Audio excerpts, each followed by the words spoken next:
Hey friends, how are you? Hope you're well. I'm here today to do kind of my June TBR, although it's going to be a very, so shall we say, slightly unstructured TBR. I don't, you know me, I tend not to do TBRs, but I have a mammoth pile of TBR books. It's like, yeah. And I really want to start, working my way through them because my plan is, as I've said to my couple of friends, um, one being Beth from Soul Stained Ink, the other being Rebecca, the Colourful Book Nester. I would like my TBR pile to be 0 and my NetGalley books to be 0 by December 31st. We will see if we can do that, but to do that I kind of maybe need to start thinking about having a slightly more structured TBR rather than just picking off what I want to read.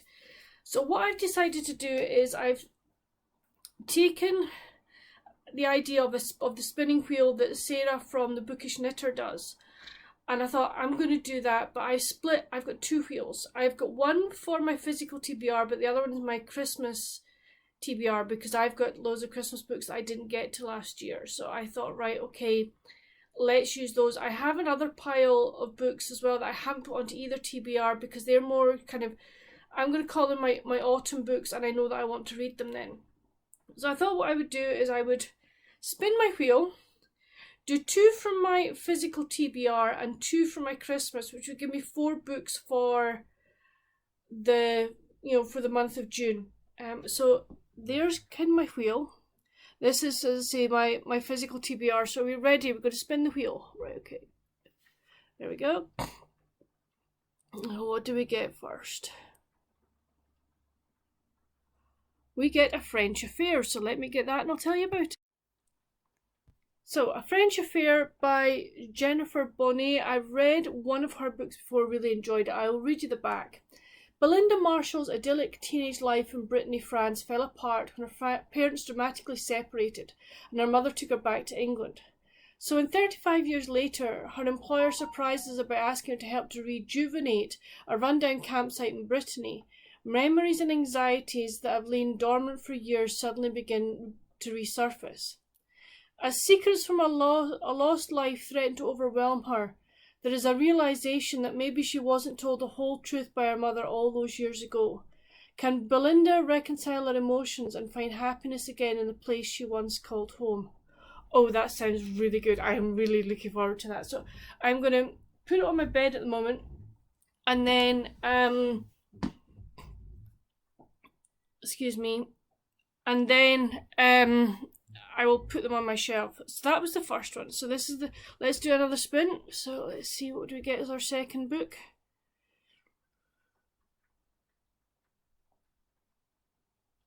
It is the Soulmate Equation. So hold on, I will grab that book. It's actually virtually top of the pile. Ho ho.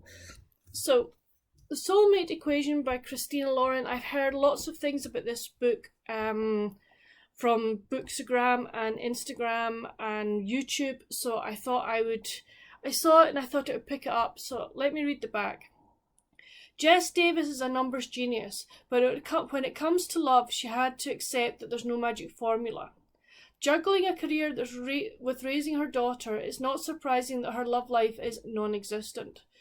When yet another date ends in disaster, she's prepared to give up on love for good. But then she hears about Genetically, a buzzy new matchmaking company that claims to find you the one using a DNA equation. Suddenly love doesn't seem quite so far out of reach. Until her genetic test shows an unheard of 98% compatibility with Genetically founder Dr. River Penna. Jess already knows Dr. Penna, and this man is 100% not her soulmate. Yet as the pair are dragged from one event to the next as the ultimate diamond pairing, that could make Genetically a fortune, Jess begins to realise that there might be more to the scientist and to the science behind a soulmate than she thought. Oh, that does sound fun. So yeah, so that's my second pick for June. So I will now change wheels and I will go to my Christmas one. Oh, I get these bloody adverts. It really annoys me. I hate when you get adverts for things. It just does my head in. Right. Okay, so this is my Christmas wheel. So shall we spin together? Right, let's see what we get.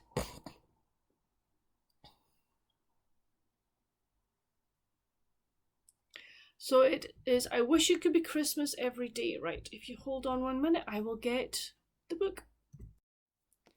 Okay, here it is. It's Millie Johnson's I Wish It Could Be Christmas Every Day. Lovely cover.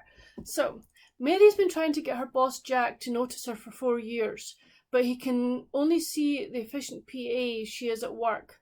Will being holed up with him finally give her the chance she's been waiting for?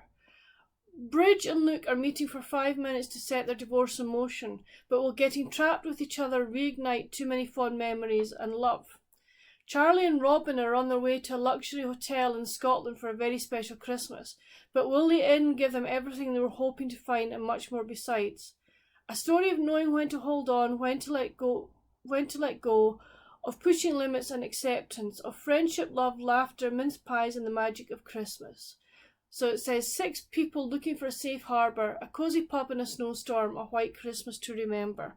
Oh, this sounds quite good. I'm looking forward to this. So this will go with the pile. Yay! Well, I'm enjoying doing this. Okay, right, let's see. Will we spin and see what I get with the next one?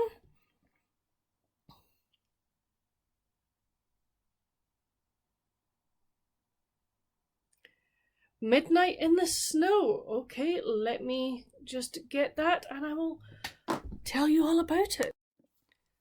Okay, here's the cover. Really nice cover. I like that cover. Takes me back. Makes me think of Austria. So, award-winning director Clover Phillips is riding high when she encounters Kit Foley, a surfer and snowboarder as well known from controversy as he is for winning championships. Involved in an accident that had devastating consequences for a bitter rival, Kit has never spoken about what really happened that day. Determined to find out the truth, Clover heads to the snowy slopes of the Austrian Alps, sharing a romantic winter wonderland with a man who can't stand her. But as she delves deeper, Clover finds herself both drawn to Kit and even more convinced he's hiding something. Is Kit Foley really as cold as he seems? Oh, I was spot on, it's Austria. Oh, fantastic. I love Austria. I've never been in there in the winter and would love to. Not that I ski, I'm not allowed to. I've never been allowed to ski, so that's fine.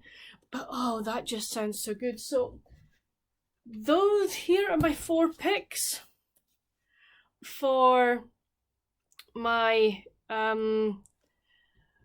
my June TBR. So those are the 4 that I've picked. What else am I going to be reading? I will have my Mills and Boon pick to read as well. I don't know what that is yet. I will tell you once I've picked what I need to do. The email will come out within the next wee while, so that's fine. And then I'm also doing a buddy read with my friend Beth from Soul Stained Ink. Beth is starting up a book group, and it is classic children's middle grade literature. And she's doing this because she's hoping to do her PhD in middle grade literature, and this is sort of her preparing to gather data, to do a pre-data gather, as it were, and just sort of try and organise things so that once she's finished her masters, it'll be a smooth transition into PhD. I will leave a link to Beth's announcement video about the book group down below. If you would like to join us, please do so. The more we have, the merrier. But our first book is Stuart Little. I've never read the book. I've never seen the film, so I'm really, really interested to see what it's about. I know something to do with a mouse living with a family, but that's it. So yeah, I'm really, really interested to kind of see and what I think of that book, etc. So that's kind of 6 books for June.